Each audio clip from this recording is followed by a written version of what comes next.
जब national conference और कांग्रेस या पीडीपी की गवर्नमेंट थी, यही डीएसपी, यही एसपी, यही एसएचओ, यही पुलिस, उससे ऊपर यही लोग।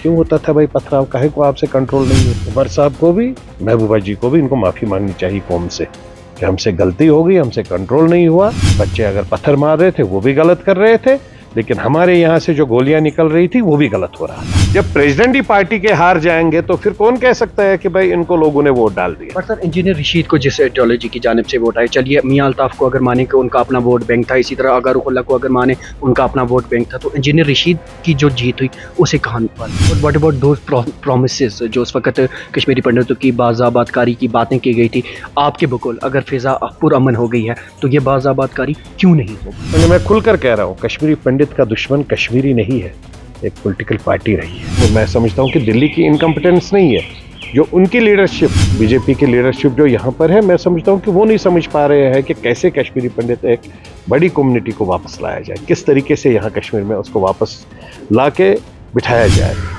जम्मू कश्मीर के मौजूदा सियासी मंजरनामे के ताल्लुक से खुसूसी बातचीत करने के लिए इस वक्त हमारे साथ राष्ट्रीय लोक जनशक्ति पार्टी के नेशनल स्पोक्स पर्सन और national general secretary Sanjay Saraf हैं। संजय जी, सबसे पहले तो आपका प्रोग्राम में खुशामदीद।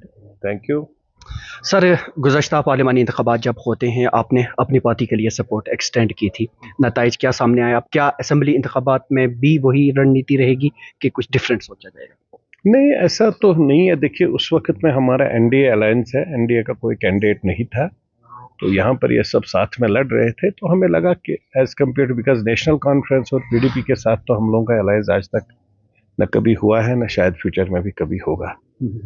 तो उसके खिलाफ बाद में अलग से अगर और कोई पार्टी है तो हम लोग वहाँ पर देखते हैं। लेकिन आज हमारे कैंडिडेट्स अपने अपने तरीके से अपनी अपनी जगह पर तैयारियां कर रहे हैं, तो देखते हैं। अभी it is too early to say कौन किसके साथ एलायंस। बाकी हम अभी आज एज ऑन डेट हम तैयारी अपने हिसाब से कर रहे हैं। सर, ये तैयारियां किस तरह की हैं? क्योंकि कहीं पर भी हमें सिर्फ संजय सराफ का ही चेहरा नजर आता है, बाकी लीडरान कहीं एक्टिव नहीं है। नहीं, ऐसे नहीं है। देखिए, मेरे साथ प्रोविंशियल प्रेसिडेंट है, सामने ही बैठे हैं। अभी जो आपके सामने निकले रियाज भाई थे, वो इंचार्ज है साउथ कश्मीर के। हाँ, अब मैं पार्टी का खुद एज चीफ स्पोक्स पर्सन भी पूरा नेशनल लेवल पर हूँ, और जम्मू कश्मीर एक सेंसिटिव एरिया है, तो इसलिए हम लोग हर वक्त कोशिश करते हैं कि जब भी मीडिया के साथ बैठने की ज़रूरत हो, बात करने की ज़रूरत हो, अगर मैं नहीं हूं तो फिर हमारे पीछे 2-4 लोग और हैं। बट मैं कोशिश करता हूं कि जब मैं पर्सनली अवेलेबल हूं तो मैं कोशिश करता हूं खुद इस बात करूं मीडिया के अब आने वाले वक्त में इत्तेहाद हो या ना हो, लेकिन कितनी सीटों पर आप ख्वाहिश रख रहे हैं कि इंतखाबात लड़ेंगे? देखिए, अभी जब तक नोटिफिकेशन नहीं निकलती है तब तक हम लोग ऑनेस्टली इस पर कोई बात नहीं कर पाएंगे। नोटिफिकेशन निकलने के बाद में हम लोग अपने अपने डिस्ट्रिक्ट प्रेसिडेंटों को बोलेंगे कि कौन कौन कहाँ कहाँ से लड़ना चाहता है, तो अकॉर्डिंगली वो लोग जब आ जाएंगे सामने, तो उसके बाद में प्रॉपर उसके ऊपर एक स्क्रीनिंग कमेटी हो जाती है। यानी कि अभी आप ये ग्राउंड हमवार करने की ज़रूरत नहीं समझते? नहीं, ऐसी कोई बात नहीं है। ग्राउंड हमवार हर एक कैंडिडेट अपने अपने तरीके से अपनी अपनी जगह कर रहा है। अच्छा, जब असेंबली इंतखाबात का अगर नोटिफिकेशन जारी होता है और स्टेट हुड नहीं दिया जाता, क्या तब भी आप इलेक्शंस में हिस्सा लेंगे? ऑफ कोर्स, हमने तो कभी नहीं बोला है नेशनल कॉन्फ्रेंस और पीडीपी की तरफ कि जब तक स्टेटहुड नहीं देंगे तब तक हम इलेक्शन नहीं लड़ेंगे। हम तो देखना चाहते हैं। अब तो पावर्स भी सब एलजी साहब और सीएस चीफ सेक्रेटरी साहब को पावर्स सब मिले। अब तो हम देखना चाहते हैं उमर अब्दुल्ला साहब, महबूबा जी कितने सीटों पर इलेक्शन लड़ेगी। जब वो खुद कह रहे थे, उन्होंने काउंसिलर इलेक्शन नहीं लड़ा, उन्होंने पंच और सरपंच इलेक्शन नहीं लड़ा, अब असेंबली इलेक्शन पार्लियामेंट लड़ा। अच्छी बात है, डेमोक्रेटिक सेटअप में सबको लड़ना चाहिए, और डेमोक्रेटिक सेटअप में जब भी सेंट्रल गवर्नमेंट के माध्यम से कोई भी रूल्स रेगुलेशंस आ जाते हैं, उन रूल्स रेगुलेशंस में हम लोग, मेरे को नहीं लगता है कि हम लोग उतने पावरफुल है कि हम उनके सामने उन रूल्स को कंट्राडिक्ट करें या डिफेंड करें। डिफेंड करना तो बहुत दूर की बात, कंट्राडिक्ट भी हम लोग नहीं कर पाते हैं उन सब रूल्स को। तो मैं तो चाहता हूं इनके पास 2-2 मेंबर पार्लियामेंट से, अगर इनके पास पावर है तो ये उसकी आवाज़ क्यों नहीं उठाते हैं पार्लियामेंट में। अगर ये कहते हैं कि अगर स्टेटहुड नहीं मिलेगा, आज तक तो अभी देखिए पार्लियामेंट चल रहा है, मुश्किल से हफ्ते भर और पार्लियामेंट है। अभी तक तो कोई हमारा जो मेंबर पार्लियामेंट जो यहाँ का रिप्रेजेंटेटिव श्रीनगर का भी है और अनंतनाग का भी रिप्रेजेंटेटिव है नेशनल कॉन्फ्रेंस के, अभी तक तो हमने कुछ सुना नहीं। लेकिन आगा रुहुल्लाह ने तो पार्लियामेंट में इस चीज़ को उजागर किया और ये कहा भी हमें स्टेटहुड पहले दी जाए और उसके बाद असेंबली इंतखाबात वहाँ होने चाहिए। कब बोला उन्होंने 370 35A की बात की क्या आपने जी? 370 और 35A को 15 मिनट में खत्म किया। मेरे को लगता है अलगा रुहुल्लाह जी एक छोटे मेंबर पार्लियामेंट है, एक्सपीरियंसड है, एमएलए 2-4 बार बने हैं, ही is a wonderful person. But रोला जी को ये भी देखना चाहिए, वो 15 मिनट में नहीं हुआ, वो कम से कम 2.5 दिन में हुआ। 2.5 दिन में पार्लियामेंट में प्रॉपर ओपन डिस्कशन हो गया। मैं भी एनेक्सी में बैठा था 2.5 दिन। मेरे स्वर्गवासी नेता रामविलास जी जिंदा थे उस वक्त, मैं एनेक्सी में था। 2.5 दिन तक डिस्कशन डिबेट चलता रहा। जब होम मिनिस्टर साहब खड़े हो गए और उन्होंने बोला कि हम 370-35 को कश्मीर से हटाएंगे, आजाद साहब ने ही तो कम से कम 40 मिनट बात की। तो कहां से फिर वो रोला जी ने बोला कि 15 मिनट ही आपने, 15 नहीं, उन्होंने कहा 2-5 मिनट में ही आपने डिस्कशन डिबेट के बगैर। तो वो सब चीज देखिए, ये सब चीजों को इस तरीके से बोलने से, तभी उनको स्पीकर साहब ने उस वक्त बोला कि आप जरा पीछे हिस्ट्री देख लीजिए, उसके बाद में बात करा करें। गलत तो नहीं बोल रहा हूं मैं। तो इसलिए मैं समझता हूं कि हम उन सब चीजों पर यहाँ पर बोलने से अच्छा है कि पार्लियामेंट, ये लोग पार्लियामेंटेरियंस है, दे आर, हम सब लोगों को रिप्रेजेंट कर रहे हैं, चाहे किसी ने वोट डाला नहीं डाला, लेकिन वो जम्मू कश्मीर को रिप्रेजेंट कर रहे हैं। तो उनको वहां पर बात करनी चाहिए। जब वो वहां पर बात, अगर उन्होंने कहीं पर बोला है तो हमको दिखाइए। उन्होंने बोला है जब तक स्टेटहुड नहीं देंगे, तब वो फिर ये भी बोलना चाहिए उनको, जब तक स्टेटहुड नहीं मिलेगा, 335 से नहीं मिलेगा, हम पार्लियामेंट में नहीं जाएंगे। वो भी बोले। ये सब चीजों का कोई महत्व नहीं है, कोई वैल्यू नहीं है। जो मौकफ उन्होंने अपनाया है, क्योंकि जम्मू कश्मीर में एक कठपुतली सरकार बनेगी अगर स्टेटहुड पहले नहीं दिया जाएगा, आपका क्या स्टैंड है इस पे? देखिए, इट इज टू अर्ली। जब इलेक्शन की नोटिफिकेशन निकलेगी तो उसके बाद मेरे को लगता है इन सब चीजों पर बात करनी चाहिए। अभी नोटिफिकेशन आई नहीं है। जब नोटिफिकेशन आएगी, इलेक्शन होगा, तब उसके बाद में मेरे को लगता है इन सब चीजों पर बात होगी। और जो इलेक्टेड पार्टी बनेगी, जिसके पास ज्यादा मेंबरान होंगे, जिसका सीएम बनेगा, वो डिसाइड करेंगे। हमारे उस हिसाब से बहुत छोटी पार्टी है, उस चीज पर हम लोग उन सब ऑनेस्टली और वेरी स्ट्रेट, हम उन सब चीजों पर क्या बात करें। हमारी पार्टी बहुत छोटी है। हम लोग के यहाँ से अगर 2-3 एमएलए निकलते हैं तो बहुत अच्छी बात होगी।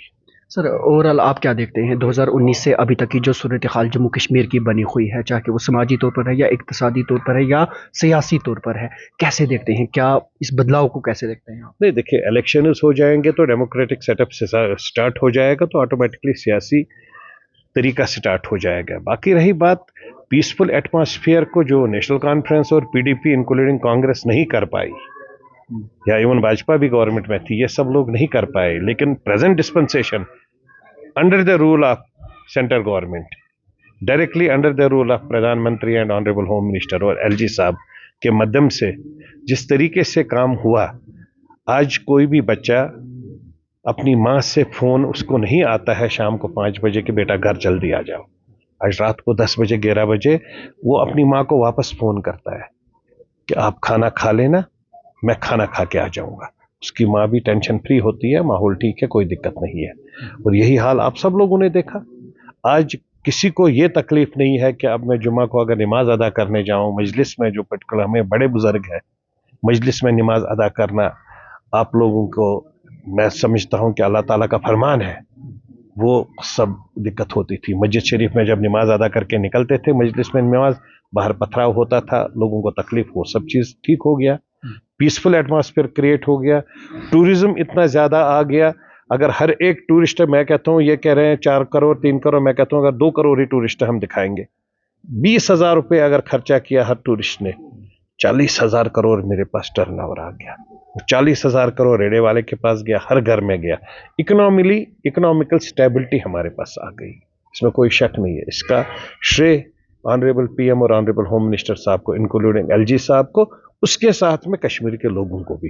क्योंकि जब नेशनल कॉन्फ्रेंस और कांग्रेस या पीडीपी की गवर्नमेंट थी, यही डीएसपी, यही एसपी, यही एसएचओ, यही पुलिस, यही डीसीज, यही एडीसीज, यही एडमिनिस्ट्रेशन, उससे ऊपर यही लोग।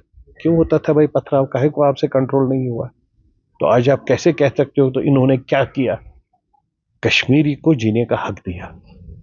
आप बताइए, आपके टाइम में 129 बच्चे मारे गए उमर साहब, आपने तुफेल मुट्टू की मां से माफी मांगी?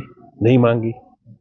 महबूबा जी, आपके टाइम में 124 बच्चे मारे गए, आपने उन बच्चों के माओं से माफी मांगी? नहीं मांगी। जब आपने बोला दूध लेने गए थे, चॉकलेट लेने गए थे, क्या टॉफी लेने गए थे, आपने माफी मांगी? नहीं मांगी।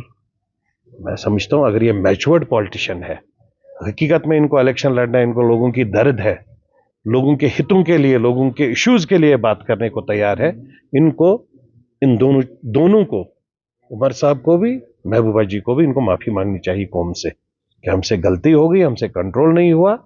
बच्चे अगर पत्थर मार रहे थे वो भी गलत कर रहे थे, लेकिन हमारे यहां से जो गोलियां निकल रही थी वो भी गलत हो रहा था, हमसे कंट्रोल नहीं हुआ।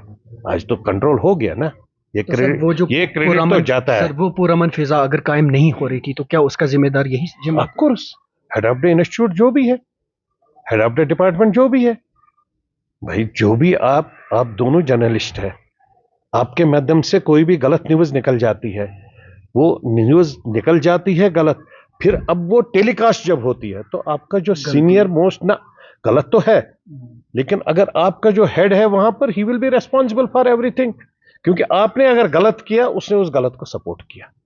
अगर नीचे में गलत हो रहा था, एडमिनिस्ट्रेटर तो ये था, इनके एक फोन से हो जाता, चाहे जो मर्जी हो जाए, किसी बच्चे को गोली नहीं लगनी चाहिए। अरे इंटेलेक्चुअलिज्म होता है, इन सब चीजों के लिए फोर्सेस को बैरिकेड्स में डाल दो, किसको पत्थर मारते लोग, आप बताओ। तो वो ऐसा क्यों करेंगे? समझा नहीं है। मतलब ये जो आप कह रहे हैं कि इसके जिम्मेदार यही हैं, तो ये जिम्मेदार अगर हैं तो ये क्या जानबूझ के कर रहे थे कि उनके पर्सनल इंटरेस्ट बॉदर्ड ही नहीं थे कश्मीरी खून के वो लिए? नहीं चाहते थे कि कश्मीर में अमन हो? मैं नहीं ये कह सकता हूँ, इस चीज पर मैं बात नहीं कर सकता हूँ कि वो नहीं, क्यों नहीं चाहेगा। हर एक पॉलिटिशियन, हर एक कश्मीरी, चाहे वो पॉलिटिकल है, सोशलिस्ट है, ब्यूरोक्रेट है, एडमिनिस्ट्रेटर है, या घर में या कोई खेती करता है, कोई घर में दुकानदार है, बिजनेसमैन है, कोई भी ये नहीं चाहेगा कि अमन ना हो। हर एक चाहता है अमन हो, इंक्लूडिंग जो हमारे पॉलिटिकल लीडर से सीएम साहब से थे, या जो इनकी इनकम्पिटेंस थी, मैं खुलकर कह रहा हूं, ये इनकम्पिटेंट थे दोनों, इनकी इनकम्पिटेंस की वजह से कत्ल गारत हो गया कश्मीर में, और ये कंट्रोल नहीं किए, समझ नहीं पाए क्या करें, किसके ऊपर करे, किसके ऊपर डाले, किसको मिले, क्या करे, ये नहीं कंट्रोल कर पाए। और कुछ बोल्ड डिसीजन लेने हैं, जो इस गवर्नमेंट ने बोल्ड डिसीजन, स्ट्रांग डिसीजन ले लिए, जिसकी वजह से सब रुक गया, सब बच गया। इनको समझ ही नहीं आ रहा था पैसे कौन बांट रहा है, पथराव कौन कर रहा है, कौन करवा रहा है, जो कर रहा है वो पत्थर एक मार के निकल जाता है, बाकी फिर दिन भर और कोई करा रहे थे। तो ये सब चीजों के ऊपर एक प्रॉपर सिस्टम है, उस सिस्टम के ऊपर कंट्रोल करने की जरूरत है, और वो कंट्रोल वहां का इंस्टीट्यूशन का हेड करता है। तो इनके यहाँ पर अगर कोई भी अच्छा काम हो गया तो उसका क्रेडिट भी यही लेते हैं, अगर गलत काम हो गया तो उसका क्रेडिट भी इन्हीं को जाना चाहिए। सर अगर ये इनकम्पिटेंट है, अब आने वाले वक्त में आप क्या सजेस्ट करना चाहेंगे? कौन ऐसा है जो इस तरह की इनकम्पिटेंसी नहीं दिखाएगा और अब इस सूरत हाल में कॉम्पिटेंट दिखाई दे रहा है, जिसके खातों में ये भागदौड़ जानी चाहिए? देखिए, कश्मीर के लोगों ने तो इनको रिजेक्ट कर दिया, दोनों को, चाहे ये जो मर्जी बोले। सब लोग बोलते हैं लोगों ने एनसी को वोट डाला, लोगों ने, शिया भाइयों ने रोला जी को वोट डाला एज एन शिया कैंडिडेट। मेरे को लगता है जो अपोजिशन के लोग थे उन्होंने भी ये कहकर डाला कि Rola ji completely as compare to other candidate better candidate भी थे। शिया बरादरी के लोग अगर थे तो उन्होंने कहा कि हमारा एक शिया कैंडिडेट कश्मीर से निकल के पार्लियामेंट में जाएगा, let us support him. What I personally feel, may be I am wrong there, but I feel personally. और अनंतनाग में आप सबको पता है कि वहाँ वो हमारे पीर साहब है, he is a very gentle person. मियां अल्ताफ साहब का अपना जो वजूद था, वहाँ उनके 8-10 लाख वोट तो वैसे ही थे। जब भी आप जाते हैं, आप भी जाते होंगे कवर करने के लिए, आप तो, मैं तो आपको बहुत सालों से जानता हूँ, आप सब तो जानते हैं, कवर करने के लिए जब भी जाते थे कंगन में, तो आप खुद देखते थे वहाँ पूरे के पूरे गांव के गांव भरे होते थे जब भी वर्ष होता है। तो नेचुरली उनका जो पीर मरीदी वाला हिसाब किताब था, एक चीज अच्छी हो गई है, इनके दोनों पार्टी, पर्टिकुलरली नेशनल कॉन्फ्रेंस के लिए इनका थिंक टैंक काम कर गया, और इन्होंने कैंडिडेट बहुत प्रॉपर तरीके से सोच समझ के दे दिए। बाकी रही बात, अगर रिजेक्ट किया यस, मैं खुलकर है, मैं इसमें गलत और सही की बात ही नहीं है। जब प्रेसिडेंट ही पार्टी के हार जाएंगे तो फिर कौन कह सकता है कि भाई इनको लोगों ने वोट डाल दिया। पर सर इंजीनियर रशीद को जिस आइडियोलॉजी की जानिब से वोट आए, चलिए मियां अल्ताफ को अगर माने कि उनका अपना वोट बैंक था, इसी तरह अगारुखुल्ला को अगर माने उनका अपना वोट बैंक था, तो इंजीनियर रशीद की जो जीत हुई उसे कहाँ पाते हैं? देखिए, कंपैरेटिवली जब गया कि उसके बच्चे जब सड़क पर आ गए, उन्होंने बोला हमारे बाप को बंद रखा है, वो नेचुरली एक फीलिंग हो जाती है। कश्मीरी हर वक्त इमोशनल रहा है, इमोशंस की वजह से, सेंटिमेंट्स की वजह से हम हर वक्त नीचे आ गए हैं। तो मेरे को लगता है उसके यहाँ पर वही इमोशंस और सेंटिमेंट्स जो यूटिलाइज हो गए ग्राउंड जीरो पर, लोगों में समर्थन, सपोर्ट आ गया। गाड़ियों में लोग तेल डालने लगे अपने जेबों से, मोटरसाइकिलों पर रात रात भर दौड़ दाड़ के उसके आगे पीछे दौड़ के किसी तरीके से। और दूसरी चीज़ है उनको, मैं आपको इसको अच्छा लगे ना लगे, कंपैरेटिवली इंजीनियर रशीद के कंपैरिजन में उनको बाकी जो 2-3 कैंडिडेट थे उनको वो बेटर नहीं लगे। सेम वे में अनंतनाग की तो वहाँ तो वो जीत गए, बारामूला में उनको कैंडिडेट्स पाके जितने भी थे उनको ज़्यादा वही कंफर्टेबल कैंडिडेट लगा।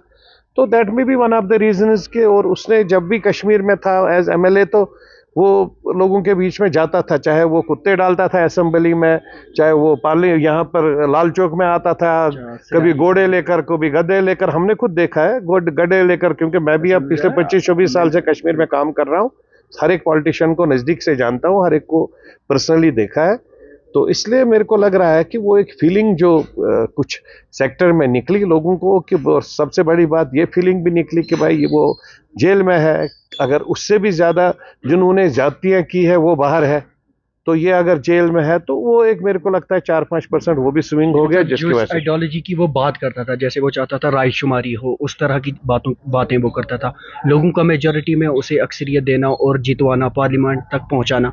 क्या वो उसको तकवीत देते हैं? नहीं, मेरे को तो नहीं लगता है। मेरे को तो लगा कि they wanted to reject Omar Abdullah साहब, that is the reason they have voted engineer Rashid. यानी कि नॉर्थ कश्मीर के लोगों को उमर अब्दुल्ला और सज्जाद गनी लोन को हरवाना था, दैट्स व्हाई उन्होंने इंजीनियर कोर्स हरवा दिया। उनको हरवाना था क्या? हरवा दिया दोनों को वोट नहीं डाले। जितने इंजीनियर रशीद को वोट आ गए वो दोनों को मिला के भी नहीं आए हैं ना, 4.5 लाख वोट से शायद जीता है वो, तो दोनों को इतने वोट आए नहीं जितने उस अकेले को आ गए। तो that means people of that place they have rejected both the leaders. हम क्यों उसमें हम it was not that ideology जो इंजीनियर रशीद फॉलो कर रहे थे, बल्कि इट वाज सिंपली दिस। देखिए उन दो के खिलाफ कश्मीर में आजकल अगर वो बोलने में कोई हमें नहीं लगता है कि उन सब चीज़ों का कोई महत्व है। वो आइडियोलॉजी लोग एक्सेप्ट नहीं करने को तैयार है। अगर वो एक्सेप्ट करने को तैयार होते तो फिर नेशनल कॉन्फ्रेंस कभी ज़िंदगी में कश्मीर में नहीं इलेक्शन जीतेगा। राजीव फारूक अकॉर्ड जो है वो क्रिएशन ऑफ मिलिटेंसी इनकी देन है। नॉट ओनली नेशनल कॉन्फ्रेंस के साथ में उस वक्त मुफ्ती साहब थे, वो कांग्रेस के हेड थे। फिर मुफ्ती साहब ने अपनी पार्टी बनाई, वो अकॉर्ड ही था, मुफ्ती फारूक अकॉर्ड। बट मुफ्ती साहब श्रूड पॉलिटिशियन थे, उन्होंने अपना नाम साइड में किया, राजीव को बीच में डाल दिया, because Rajiv Gandhi was the head of the institution. तो इसलिए ये सब अगर हम देखें, उन सब तरीकों को अगर हम खोल दे तो फिर लोगों ने कभी भी इन सब लोगों को वोट नहीं डालने थे। तभी मैं कहता हूं कि लोगों ने अगर लोगों ने वोट डाला शिया बाई को, शिया कैंडिडेट को। बाकी असेंबली में क्या होता है क्या नहीं होता है, that is an secondary part. Let us see कि उस वक्त में लोग किसको क्या डालते हैं। मेरे को लगता है, what I personally feel, Kashmir के लोग बहुत मैच्योर्ड हो चुके हैं। अब यहाँ वो 400, 500, 1000 वाले वोट जीतने वाले नहीं रहेंगे।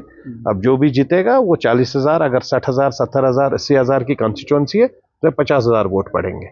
2019 के बाद की जो सूरत हाल बनी है, स्पेशली कश्मीरी पंडित्स के ताल्लुक से अगर बात करें, आप उनकी एक हमेशा नुमाइंदा आवाज़ रहे हैं। बुलंद बांग दावे तो बहुत किए गए, आज की तारीख में कहाँ पाते हैं आप? क्या वो वादे वफा हुए कि नहीं? देखिए, जहाँ कश्मीरी पंडित की बात है, कश्मीरी पंडित भी आना चाहता है, और मैं चाहता हूँ प्रेजेंट डिस्पेंसेशन गवर्नमेंट से कि वो कदम उठाए कश्मीरी पंडित की वापसी के लिए, क्योंकि आज कश्मीरी कौम तैयार है कश्मीरी पंडित को गले लगाने के लिए। लेकिन अब यहाँ अगर देरी हो रही है तो मैं समझता हूँ गवर्नमेंट ऑफ इंडिया को आगे कदम बढ़ाना चाहिए इसके लिए, क्योंकि कश्मीरी पंडित की एंट्री कश्मीर में बहुत ज़रूरी है। जहाँ कश्मीरियत की बात करें, कश्मीर पूरा अधूरा है। मैं इवन आपके माध्यम से एलजी साहब से भी गुजारिश करना चाहता हूँ कि अमरनाथ जी बाबा के दरबार में कश्मीरी पंडितों को एंट्री देना ज़रूरी है।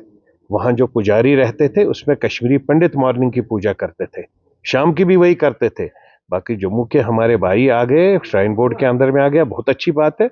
श्राइन बोर्ड में आप उनको भी एंगेज करिए, कश्मीरी पंडितों को भी, जो गंशबल यहाँ मटन के थे उनको भी एंगेज करिए, उनको श्राइन बोर्ड के माध्यम से एंगेज करिए, प्रॉपर इंटरव्यू ले लीजिए जो उसमें आपको कॉम्पिटेंट लगे।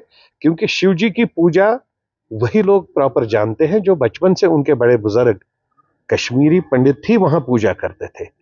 जम्मू के भाई जो भी थे वो माता वैष्णो देवी की पूजा बहुत खूबसूरत करते हैं, और कश्मीरी पंडित बहुत खूबसूरत पूजा अमरनाथ बाबा की करता है। सर, इसका मतलब क्या श्राइन बोर्ड का जो काम करने का तरीका है उसमें आप बदलाव की बात कर रहे हैं? नहीं, मैं बदलाव तो नहीं कह सकता हूँ, किसी भी इंस्टीट्यूशन को मैं बदलाव के नजरिए से नहीं बोलता हूँ।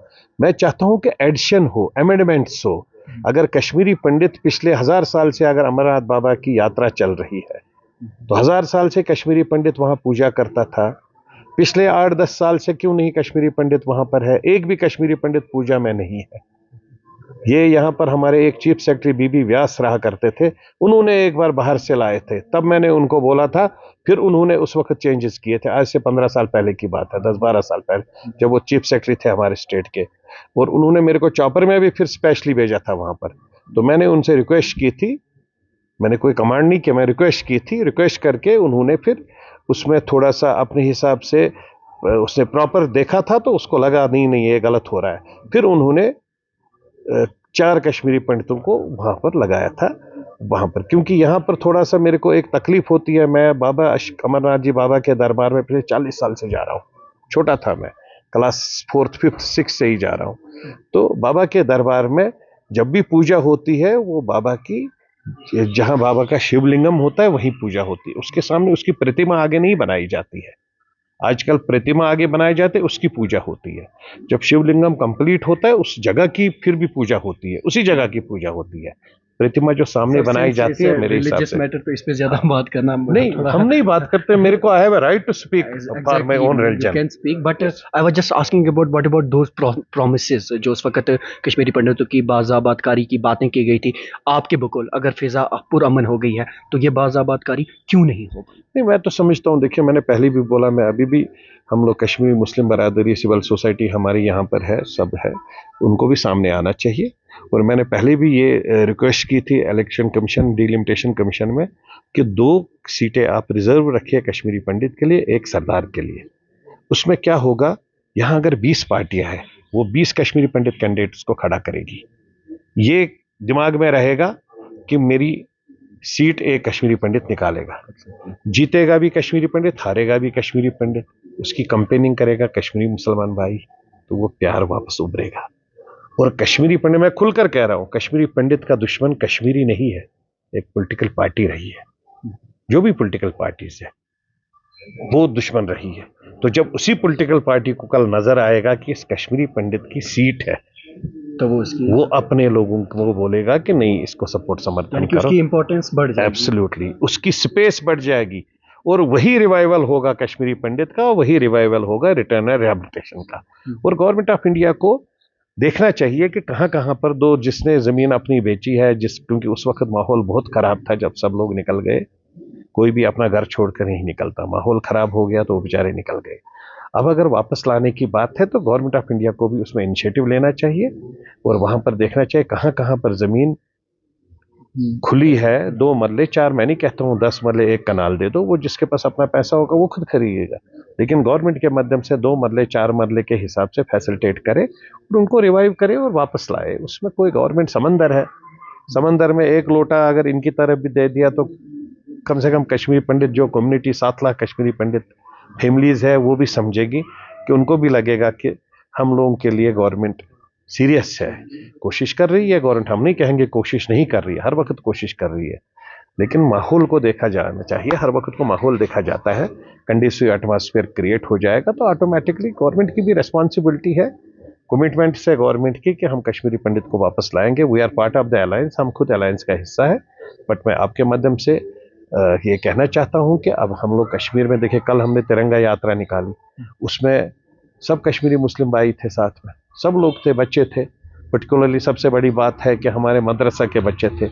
मैं मैसेज देना चाहता था पूरे वर्ल्ड को कि जो मदरसा के बच्चे हैं उनको दीनी तालीम के साथ साथ देश के पैट्रियटिज्म के बारे में भी बोला जाता है। पैट्रियट्स है वो बच्चे। मेरे को उतने भजन, उतने देश के हित में जो भी भजन या गाना गाते हैं, मेरे को उतना पैट्रियटिक सॉन्ग्स जो है मेरे को ऑनेस्टली नहीं उतने याद थे जितने बच्चों ने गाए।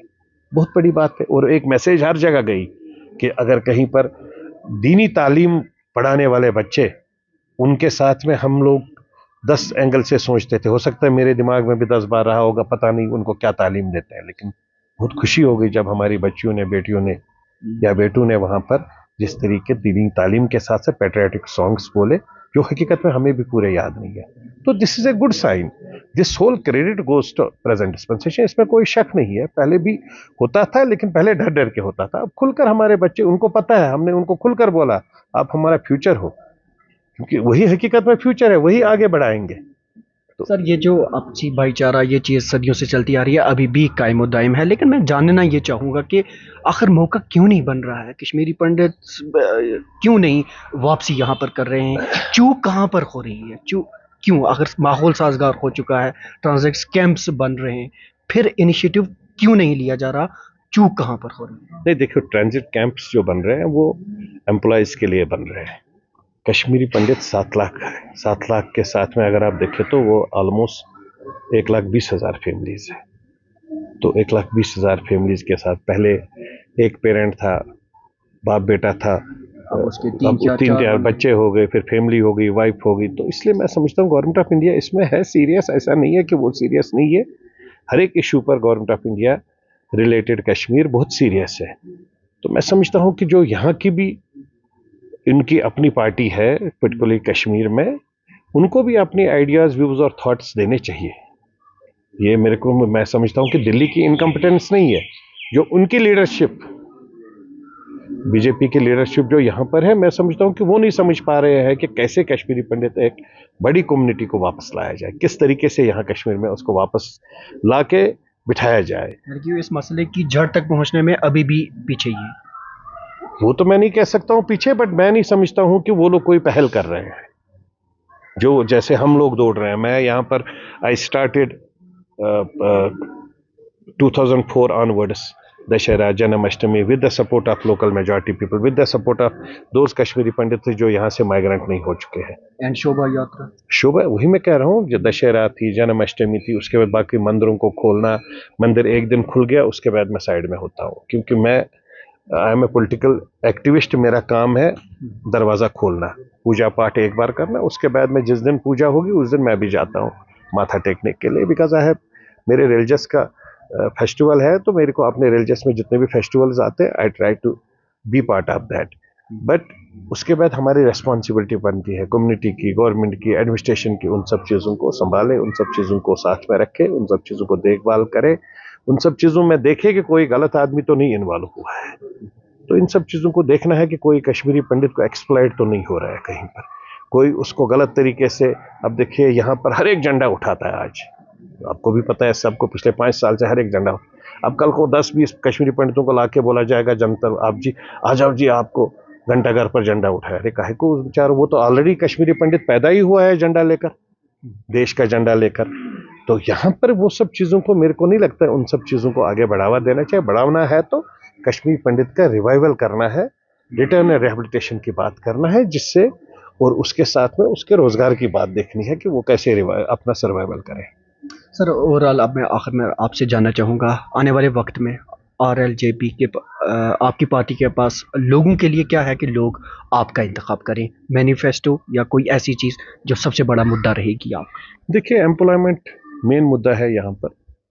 इससे पहले भी मैंने, जब मैं LJP मैं रामविलास जी के साथ था, स्वर्गवासी नेता, हम लोगों ने रेलवे दे दिया कश्मीर को, 1 लाख से ज़्यादा बच्चों को रोज़गार दिया। मेरे को कोई भी, दोनों चीफ मिनिस्टरों में, इवन फारूक साहब भी बोले कि एक ही डिपार्टमेंट में उसने 1 लाख जॉब दिए हैं कश्मीरियों को, मैंने दिया है। 1 लाख से ज़्यादा जॉब दिलवाया है कश्मीर रेलवे, क्योंकि रेलवे मैं कश्मीर में लाया 1996 में, मैं तब स्टडी ही कर रहा था। तो इसलिए हम लोग, मैं पढ़ा लिखा हूँ, एक्सपोजर बहुत है, ज़मीन की हकीकत के बारे में सब कुछ पता है, ग्राउंड ज़ीरो पर काम करता हूँ।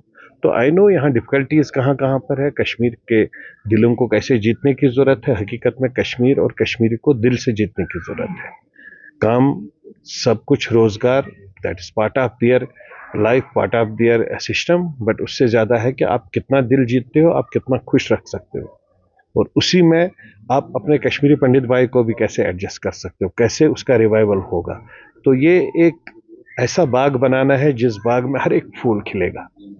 अगर हर बाग में एक ही फूल खिलता है तो उसको समझना चाहिए कि उसका माली बेईमान है, उसका माली ईमानदार नहीं है।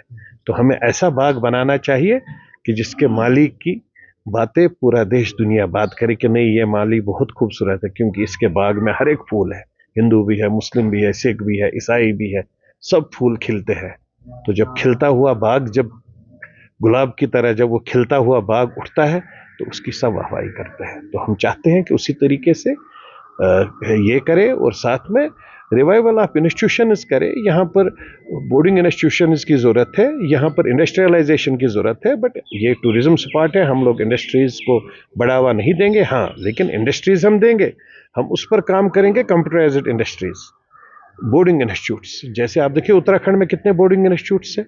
अब यहाँ माहौल ठीक हो गया, आप टंगमर्ग में काम करिए, आप गुलमर्ग में अगर नहीं कर सकते आप पहलगाम साइड में करिए, कोकरनाग में बोर्डिंग इंस्टीट्यूट्स लगाइए। Boarding institutes are one of the finest business, जहाँ से इकोनॉमी बढ़ेगी और लोगों का रिवाइवल हो जाएगा। बाहर से ज़्यादा लोग आएंगे। मेडिकल इंस्टीट्यूट्स को यहाँ खोलिए, MBBS के इंस्टीट्यूशंस खोलिए, इंजीनियरिंग कॉलेजेस खोल दीजिए, मेडिकल कॉलेजेस खोल ये दीजिए। सारे आपके एजेंडा में शामिल of course that is always. और सबसे ऊपर है कि इज्जत आबरू, एक यूथ की, नौजवान की इंटेग्रिटी, जो एक ईगो है कश्मीरी का, उस ईगो को सेव करेंगे। और उससे ऊपर अबोव ऑल ड्रग माफिया के अगेंस्ट में आयरन हैंड की तरह हम पहले से भी काम कर रहे हैं एंटी ड्रग मूवमेंट में, और ड्रग माफिया के खिलाफ में एंटी ड्रग मूवमेंट के साथ साथ आयरन हैंड की तरफ से जब पावर हाथ में आएगा, घरों से निकाल कर उनको जूते मारेंगे। मतलब I am sorry, I should not use this, but I am using this language, क्योंकि एक बच्चा अगर ड्रग माफिया के यहाँ पर फंसा हुआ है, वो पूरे मोहल्ले को खराब कर रहा है। तो उस ड्रग बेचने वाले को या ड्रग लाने वाले को मैं समझता हूं कि अगर बड़ी से बड़ी सजा देनी चाहे तो फांसी की जगह अगर किसी को देनी चाहे, वो सजा उसको देनी चाहिए जो ड्रग में इन्वॉल्वड है, ड्रग देता है, जिससे हमारे बच्चे, हमारा फ्यूचर खराब हो रहा है। और कश्मीर का पीसफुल एटमॉस्फेयर सिर्फ उसी की वजह से खराब हो रहा है जो ड्रगों का बढ़ावा दे रहा है।